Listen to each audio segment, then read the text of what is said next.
자, 오늘은 한 페이지 통합과학 네 번째 시간 어, 스펙트럼에 대해서 얘기를 해보도록 할게요. 별과 같은 고온의 빛, 광원, 빛을 내는 것. 이제 광원에서 빛이 이렇게 쭉 나옵니다. 나오는 빛을 이제 어떻게 하냐면 분광기를 대서 그걸 가지고 빛을 통과시켜 보는 거예요. 그럼 이제 어떤 일이 발생하냐면 우리가 봤을 때 흰색인 줄 알았던 빛이 색깔별로 이렇게 배열이 돼서 나타나게 되거든요. 파란색도 나타나고 그다음에 알고 봤더니 뭐 초록색도 나타나고 또 알고 봤더니 빨간색도 나타난다. 이런 식으로 해서 색깔별로 빛이 이제 색깔별로 이렇게 쭉 펴지면서 띠가 나타나는 거예요. 이거를 이제 뭐라고 하냐면 바로 스펙트럼이라고 한다라는 거예요. 스펙트럼이라고 하는 거예요. 근데 이 스펙트럼이라는 거는 우리가 알고 있는 이 고온의 광원에서 나온 빛은 사실 흰색 빛이 아니고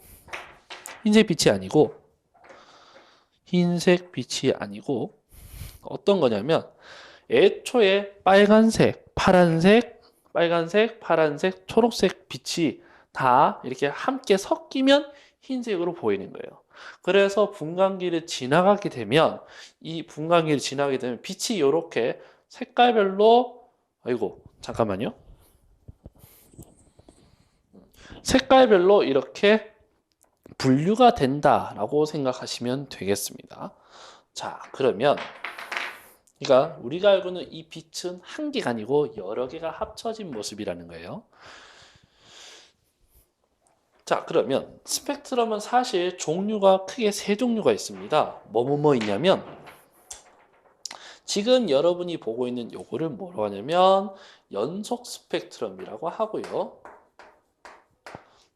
또 어떤 스펙트럼이 있냐면 바로 흡수 스펙트럼이 있고요. 또 어떤 스펙트럼이 있냐면 방출 스펙트럼도 존재합니다.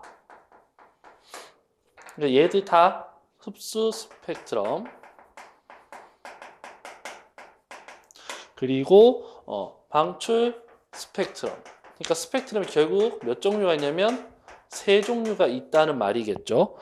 자, 그러면 흡수 스펙트럼이나 방출 스펙트럼은 어떻게 되는지를 보겠습니다. 역시 고온의 광원에서 빛이 나옵니다. 고온에 가서 빛이 나와요. 나오는데 어떤 일이 생기냐면 이 중간쯤에 뭐가 있느냐? 저온의 기체가 있는 거예요. 그러면 고온의 광원에서 출발한 요 빛이 가다가 어떻게 되냐면 이 저온의 기체가 빛의 일부를 흡수를 하는 겁니다. 그런 다음에 분광기를 통해서 바라보면 어떤 모습이 나타날 거냐? 이런 거죠. 흡수당한 빛 말고 나머지 빛들은 통과를 하겠죠. 그러니까 통과한 빛만 여기에 나타나는 거예요. 뭐 빨간색은 통과를 했는데 파란색도 통과를 했어.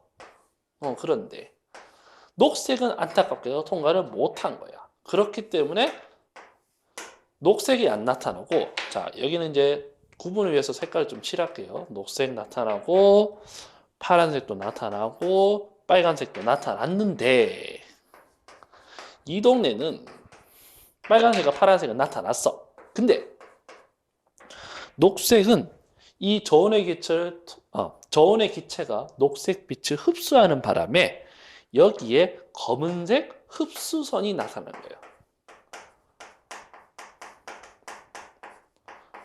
그러니까 검은 색깔의 선이 만들어졌다보다는 녹색이 이제 기체 안에 들어갔다고 보는 게 맞죠. 뭐 어쨌든 간에 이렇게 흡수선이 나타난 스펙트럼을 흡수 스펙트럼이라고 합니다. 한편 저온의 기체는 아까 녹색빛을 흡수를 했다고 했죠. 그러면 빛을 흡수했기 때문에 기체의 온도가 상승을 한다고요.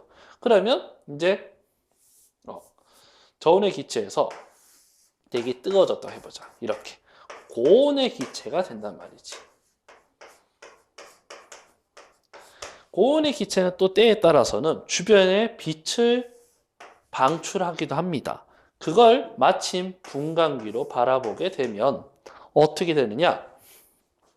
검은색 바탕에 빛이 나타나는 거예요. 뭐가 나타나느냐? 아까 여기서 올 때 녹색 빛을 흡수했죠. 그 흡수한 녹색 빛만 이렇게 색깔이 나타나는 거죠. 글자가 안 맞네. 뭐 어쨌든 요게 이제 방출 스펙트럼이 되는 거예요. 요건 이제 흡수 스펙트럼, 요건 이제 연속 스펙트럼이 됐습니다. 자, 그래서 이걸 가지고 우리는 또 뭘 할 수 있냐면, 자 보세요. 흡수 스펙트럼에서 나타난 이 검은색 선, 흡수선의 위치나 개수하고 방출 스펙트럼에서 나타나는 선의 위치나 개수가 둘이 동일하다면, 그러니까 여기에 검은 선과 여기 색깔 선이 동일하다면 뭘 알 수 있느냐? 기체의 종류가 같다라는 걸 알 수 있죠. 뭐 어쩌면 당연한 거겠지. 기체가 딱 녹색빛을 먹었으니까 녹색빛 말고 나머지 나타나고, 그 다음에 자기가 흡수한 걸 내보내서 나타났기 때문에 나타나는 거겠죠. 그러면은 같은 기체라는 걸 알 수가 있겠지. 그렇죠? 자, 이제 뭘 볼 거냐면, 어쨌든 그러면 기체가 빛을 흡수하기도 하는구나라는 거예요. 빛을 흡수하기도 하는구나. 그 원리를 조금 더 디테일하게 볼 거예요. 잘 보세요. 조금 집중해야 됩니다. 우리가 알고는 기체라는 것도 사실은 원자로 이루어져 있고, 원자는 중심에 원자 핵이 있으며 그 주변에 전자가 돌고 있습니다. 근데 말이죠.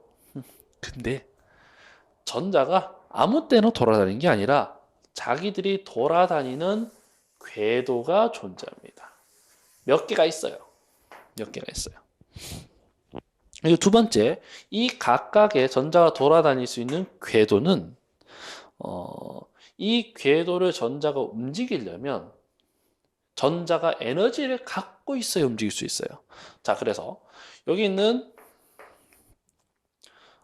궤도를 뭐 나름 말로 이제 전자 껍질을 하는데 그런 데고 이런 거예요. 그냥 에너지 궤도가 있다. 궤도가 에너지를 가지는 건 아니고 전자가 에너지 있어야 이 궤도에서 움직일 수 있는 거예요. 그래서 궤도가, 자, 내가 번호 1번, 2번, 3번을 다 할게요. 번호 1번, 2번, 3번. 그래서 이렇게 얘기합니다. 각각의 에너지 궤도는 에너지 준위를 가진다고 하는데, 에너지 준위라는 것은 전자가 이만큼의 에너지가 있어야 여기 궤도에 움직일 수 있다, 이런 얘기입니다. 그래서 에너지 준위는 어떤 식이 나오냐면, 첫 번째 궤도는 예를 들어 100이라고 하면 여기는 400, 여기는 뭐 한 900 정도 됩니다. 즉 궤도가 중심에서 멀어질수록 에너지 크기가 점점 어떻게 되죠? 에너지 준위의 크기가 점점 증가한다고 볼 수 있죠. 그죠? 그 다음에 전자의 에너지도 맨 첫 번째 궤도를 움직이려고 하면 있다면 100, 있다면 400. 이 궤도에서 움직인다면 900을 가지고 있어야 된다라는 겁니다. 자, 그 다음에 또 이제 뭘 볼 거냐면 이런 거예요. 전자가 이렇게 있는데 현재 지금 두 번째 궤도에 있습니다. 두 번째 궤도에 있어요. 다시 할게요. 두 번째 궤도 말고 미안합니다. 첫 번째 궤도로 할게요. 첫 번째 궤도에 현재 전자가 있습니다. 그러면 지금 현재 이걸 봤을 때 전자가 갖고 있는 에너지가 얼마냐면 100 정도라는 거죠. 왜냐? 첫 번째 궤도를 돌려면 100의 에너지가 있어야 되니까. 됩니다. 그러면 뭐냐? 이런 거예요. 여기 보면 저온의 기체가 빛의 일부를 흡수한다고 했죠? 그럼 어떻게 되느냐? 저온의 기체가 여기 보면 녹색빛을 흡수했죠? 예를 들어서 녹색빛을 이렇게 쭉 흡수를 했다고 봅시다. 그리고 이 저온의 기체는 빨간색 빛도 지나가고 파란색 빛도 지나가는 거죠. 이렇게 빨간색도 지나가고 그다음에 파란색 빛도 지나가는 거예요. 그러니까 녹색 빛만 흡수를 한 거죠. 이해됐나요? 그래서 녹색 빛을 흡수했어. 그러면 전자가 어떻게 되느냐? 첫 번째 궤도에서 두 번째 궤도로 이동을 합니다. 에너지가 추가로 생겨서요. 안쪽 궤도에서 바깥쪽 궤도로 이동한다고. 에너지를 흡수하면. 그래서 이렇게 이동하는 현상을, 궤도 사이를 이동하는 현상을 전이라고 합니다. 흡수 스펙트럼은 어떻게 나타나느냐? 결국 빛이 이렇게 쭉 가다가 원자 안에 있는 전자가, 그러니까 흡수 스펙트럼은 이렇게 된 거죠. 원자 내 전자가 빛을 흡수하고 남은 빛 있죠. 남은 빛들이 와서 스펙트럼이 찍히면 이렇게 나타나는 거죠. 원자 내 전자가 빛을 흡수할 경우 흡수 스펙트럼이 나타나는 거죠.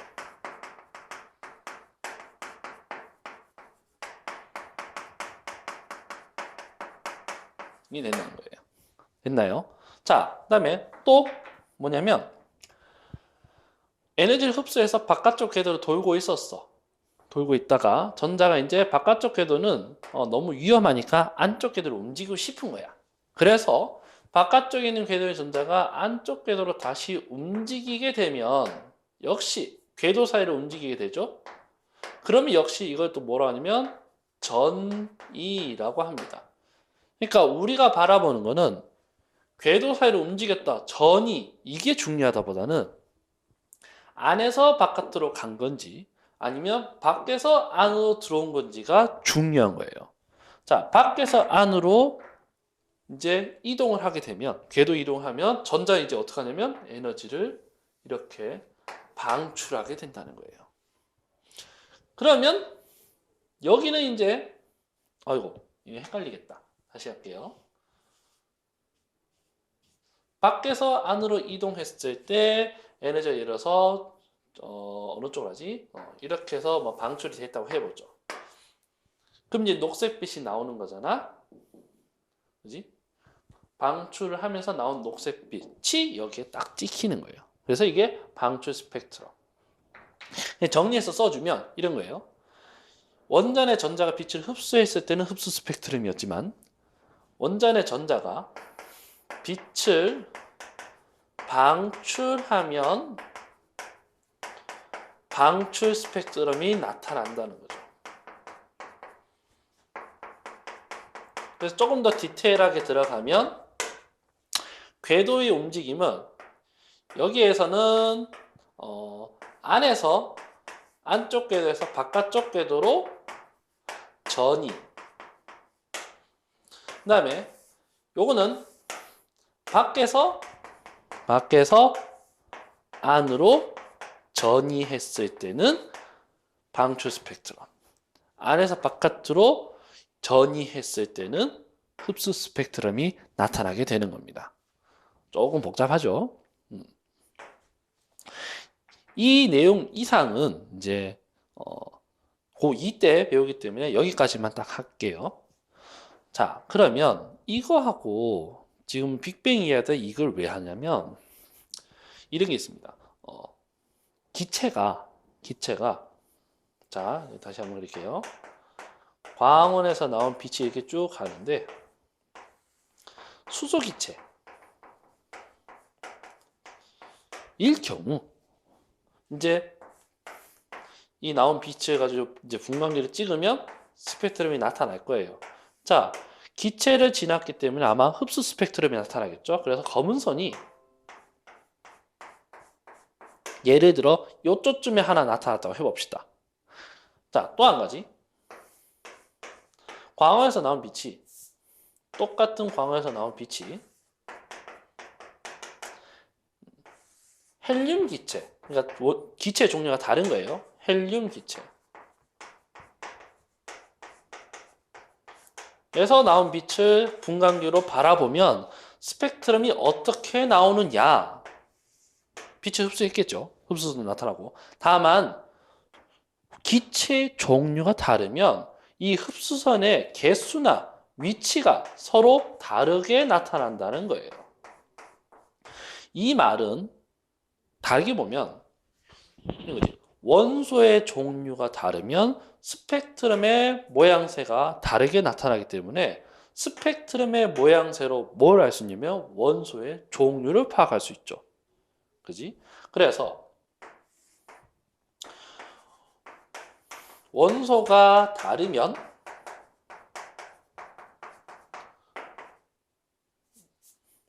이제 흡수 스펙트럼의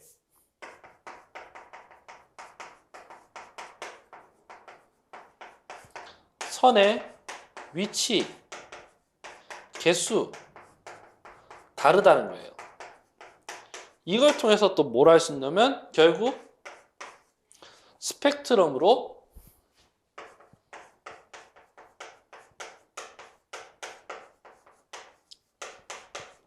원소를 파악할 수 있다 이겁니다. 종류를 알 수 있다는 거죠. 됐나요? 그리고 또 어떤 게냐면 지금 공간이 모자라네요. 공간이 모자라네요.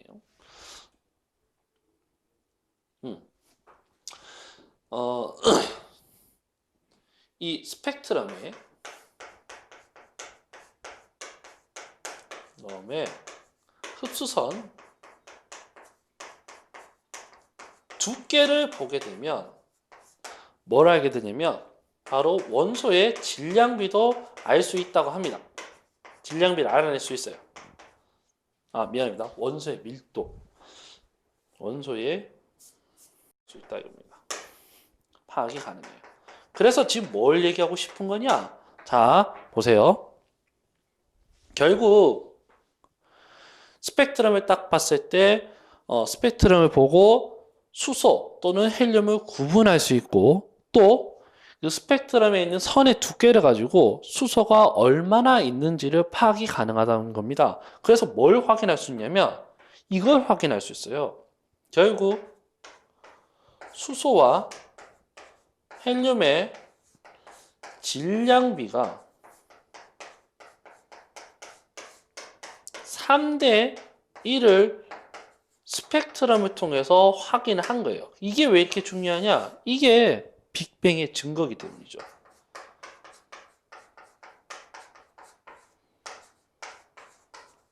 그래서 결론적으로 보면 이런 거예요. 우주에 떠다니는 수소 헬륨의 질량비가 3대 1 정도 나오는데 그걸 어떻게 확인했다? 바로 스펙트럼으로 확인을 했다라고 정리하면 한 줄로 정리하면 그렇다 이겁니다. 됐습니까? 내용이 좀 많죠. B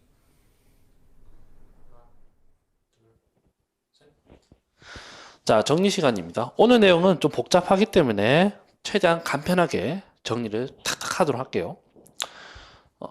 스펙트럼은 크게 세 종류가 있다. 무엇이 있느냐? 연속 스펙트럼, 흡수 스펙트럼, 방출 스펙트럼 이 세 가지가 있다. 연속 스펙트럼은 고온의 광원에서 나온 빛을 직접 분광기를 통과하면 나오는 모양이다.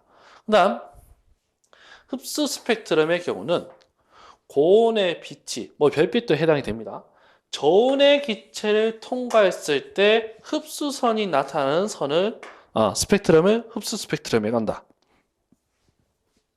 저온의 기체는 이제 빛을 받으면 온도가 올라가서 고온의 기체가 될 텐데 고온의 기체가 방출하는 빛을 찍은 것이 방출 스펙트럼이다. 그래서 흡수 스펙트럼의 요 선과 까만 선과 방출 스펙트럼의 색깔 나는 선이 만약에 선의 위치나 개수가 똑같으면 결국 이 두 기체는 같은 종류임을 알 수 있다. 다음 원자가 빛을 흡수할 때는 정확하게 말하면 원자 안에 전자가 빛을 흡수할 경우는 궤도가 안에서 바깥으로 전이가 일어나며 흡수 스펙트럼을 관찰하게 된다. 관측하게 된다. 그다음 이번에는 전자가 빛을 방출을 하면 방출한 상황은 어떤 상황이냐면 바깥쪽 궤도에서 안쪽 궤도로 전이를 하면 빛을 방출하며 스펙트럼도 방출 스펙트럼이 나타나게 된다.